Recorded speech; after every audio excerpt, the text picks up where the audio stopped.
شروع اللہ کا نام لے کر جو بڑا مہربان نہایت رحم والا ہے۔ الف لام میم۔ خدا جو محبوب پر حق ہے، اس کے سوا کوئی عبادت کے لائق نہیں، ہمیشہ زندہ رہنے والا ہے۔ اس نے اے محمد صلی اللہ علیہ وسلم تم پر سچی کتاب نازل کی جو پہلی آسمانی کتابوں کی تصدیق کرتی ہے، اور اس نے تورات اور انجیل نازل کی، یعنی لوگوں کی ہدایت کے لیے پہلے تورات اور انجیل اتاری اور پھر قرآن جو حق اور باطل کو الگ الگ کر دینے والا ہے نازل کیا۔ جو لوگ خدا کی آیتوں کا انکار کرتے ہیں ان کو سخت عذاب ہوگا، اور خدا زبردست اور بدلہ لینے والا ہے۔ ایسا خبیر و بصیر ہے کہ کوئی چیز اس سے پوشیدہ نہیں، نہ زمین میں اور نہ آسمان میں۔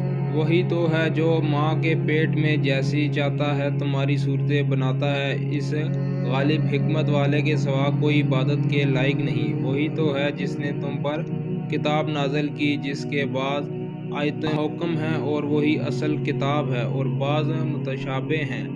تو جن لوگوں کے دلوں میں کجی ہے وہ متشابہات کا اتباع کرتے ہیں تاکہ فتنہ برپا کریں اور مراد اصلی کا پتہ لگائیں، حالانکہ مراد اصلی خدا کے سوا کوئی نہیں جانتا۔ اور جو لوگ علم میں دستگاہ کامل رکھتے ہیں وہ یہ کہتے ہیں کہ ہم ان پر ایمان لائے، یہ سب ہماری پروردگار کی طرف سے ہیں، اور نصیحت تو عقل مند ہی قبول کرتے ہیں۔ اے پروردگار، جب تو نے ہمیں ہدایت بخشی ہے تو اس کے بعد ہمارے دلوں میں کجی نہ پیدا کر جیو، اور ہمیں اپنے حال سے نعمت عطا فرما، تو بڑا عطا فرمانے والا ہے۔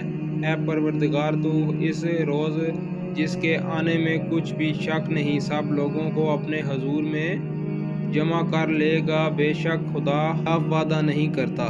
جو لوگ کافر ہیں اس دن تو ان کا مال ہی خدا کے عذاب سے ان کو بچا سکے گا، اور نہ ان کی اولاد ہی کچھ کام آئے گی، اور یہ لوگ آتش جہنم کا ایندھن ہوں گے۔ ان کا حال بھی فرعونیوں اور ان سے پہلے لوگوں سا ہوگا جنہوں نے ہماری آیتیں کی تکذیب کی تھی، تو خدا نے ان کو ان کے گناہوں کے سبب عذاب میں پکڑ لیا تھا، اور خدا سخت عذاب کرنے والا ہے۔ اے پیغمبر، کافروں سے کہہ دو کہ تم دنیا میں بھی عنقریب مغلوب ہو جاؤ گے اور آخرت میں جہنم کی طرف ہانکے جاؤ گے، اور وہ بری جگہ ہے۔ تمہارے لیے دو گروہوں میں جو جنگ بدر کے دن آپس میں بڑھ گئے قدرت خدا کی عظیم الشان نشانی تھی۔ ایک گروہ مسلمانوں کا تھا، وہ خدا کی راہ میں لڑ رہا تھا، اور دوسرا گروہ کافروں کا تھا، وہ ان کو اپنی آنکھوں سے اپنے سے دگنا مشاہدہ کر رہا تھا۔ اور خدا اپنی نصرت سے جس کو چاہتا ہے مدد دیتا ہے۔ جو اہل بصارت ہیں ان کے لیے اس واقعے میں بڑی عبرت ہے۔ لوگوں کو ان کی خواہشوں کی چیزیں یعنی عورتیں اور بیٹے اور سونے اور چاندی کے بڑے بڑے ڈھیر اور نشان لگے ہوئے گھوڑے اور مویشی اور کھیتی باڑی زینت دار معلوم ہوتی ہے، مگر یہ سب دنیا ہی کی زندگی کے سامان ہے، اور خدا کے پاس بہت اچھا ٹھکانہ ہے۔ اے پیغمبر، ان سے کہو کہ بھلا میں تم کو ایسی چیزیں بتاؤں جو ان چیزوں سے کہیں اچھی ہوں۔ سنو، جو لوگ پرہیزگار ہیں ان کے لیے خدا کے ہاں باغات بہشت ہے جن کے نیچے نہریں بہہ رہی ہیں، ان میں وہ ہمیشہ رہیں گے، اور پاکیزہ عورتیں ہیں، اور سب سے بڑھ کر خدا کی خوشنودی، اور خدا اپنے نیک بندوں کو دیکھ رہا ہے جو خدا سے التجا کرتے ہیں۔ اے پروردگار، ہم ایمان لے آئے سو ہم کو ہمارے گناہ معاف فرما اور دوزخ کے عذاب سے محفوظ رکھ۔ یہ وہ لوگ ہیں جو مشکلات میں صبر کرتے ہیں اور سچ بولتے ہیں اور عبادت میں لگے رہتے ہیں اور راہ خدا میں خرچ کرتے ہیں، اور اوقات سحر میں گناہوں کی معافی مانگ کرتے ہیں۔ خدا تو اس بات کی گواہی دیتا ہے کہ اس کے سوا کوئی معبود نہیں، اور فرشتے اور علم والے لوگ جو انصاف پر قائم ہیں وہ بھی گواہی دیتے ہیں کہ اس غالب حکمت والے کے سوا کوئی عبادت کے لائق نہیں۔ دین تو خدا کے نزدیک اسلام ہے، اور اہل کتاب نے جو اس دین سے اختلاف کیا تو علم ہونے کے بعد آپس کی ضد سے کیا، اور جو شخص خدا کی آیتوں کو نہ مانے تو خدا جلد حساب لینے والا ہے اور سزا دینے والا ہے۔ اے پیغمبر، اگر یہ لوگ تم سے جھگڑنے لگیں تو کہنا کہ میں اور میرے پیرو تو خدا کے فرماندار ہو چکے ہیں۔ اور اہل کتاب اور ان پڑھ لوگوں سے کہو کہ کیا تم خدا کے فرماندار بنتے ہو اور اسلام لاتے ہو؟ اگر یہ لوگ اسلام لے آئیں تو بے شک ہدایت پا لیں، اگر تمہارا کہا نہ مانے تو تمہارا کام صرف خدا کا پیغام پہنچا دینا ہے، اور خدا اپنے بندوں کو دیکھ رہا ہے۔ جو لوگ خدا کی آیتوں کو نہیں مانتے اور انبیاء کو ناحق قتل کرتے رہے ہیں، اور جو انصاف کرنے کا حکم دیتے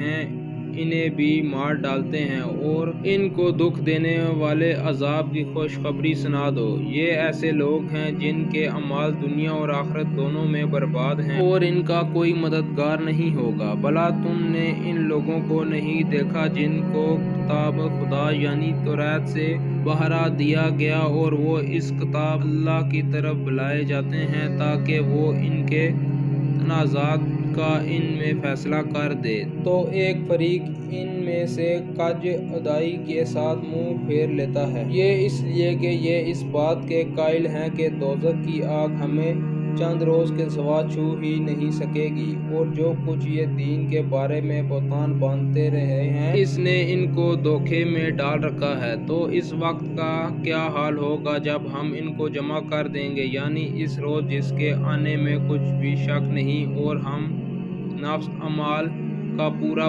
بدلہ پائیں گے اور ان پر ظلم نہیں کیا جائے گا۔ کہو کہ اے خدا، اے بادشاہی کے مالک، تو جس کو چاہے بادشاہی بخشے، بادشاہی چھین لے، اور جس کو چاہے عزت دے اور جس کو چاہے ذلیل کرے۔ ہر طرح کی بھلائی تیرے ہی ہاتھ میں ہے، اور بے شک تو ہر چیز پر قادر ہے۔ تو ہی رات کو دن میں داخل کرتا ہے اور تو ہی دن کو رات میں داخل کرتا ہے۔ تو ہی بے جان سے جاندار پیدا کرتا ہے اور تو ہی جاندار سے بے جان پیدا کرتا ہے۔ تو ہی جس کو چاہتا ہے بے شمار رزق بخشتا ہے۔ مومنوں کو چاہیے کہ مومنوں کے سوا کافروں کو دوست نہ بنائیں، اور جو ایسا کرے اس سے خدا کا کچھ عہد نہیں۔ ہاں، اگر اس طریق سے کہ تم ان کے شر سے بچاؤ کی صورت پیدا کرو تو مضائقہ نہیں، اور خدا تم کو اپنے غضب سے ڈراتا ہے اور خدا ہی کی طرف تم کو لوٹ کر جانا ہے۔ اے پیغمبر، لوگوں سے کہہ دو کہ کوئی بات تم اپنے دلوں میں مخفی رکھو یا اس ظاہر کرو، اور خدا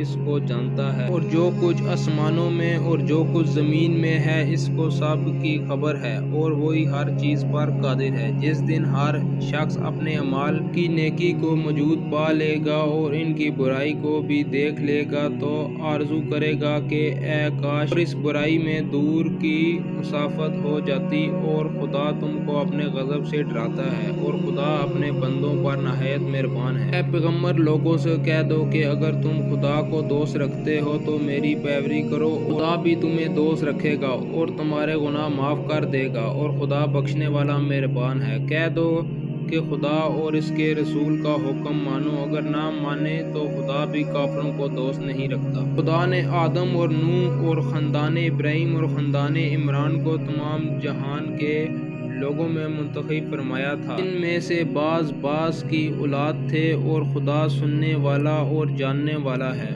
وہ وقت یاد کرنے کے لائق ہے جب عمران کی بیوی نے کہا کہ اے پروردگار، جو بچہ میرے پیٹ میں ہے میں اس کو تیری نظر کرتی ہوں، اس دنیا کے کاموں سے آزاد رکھوں گی، تو اسے میری طرف سے قبول فرما، تو سننے والا اور جاننے والا ہے۔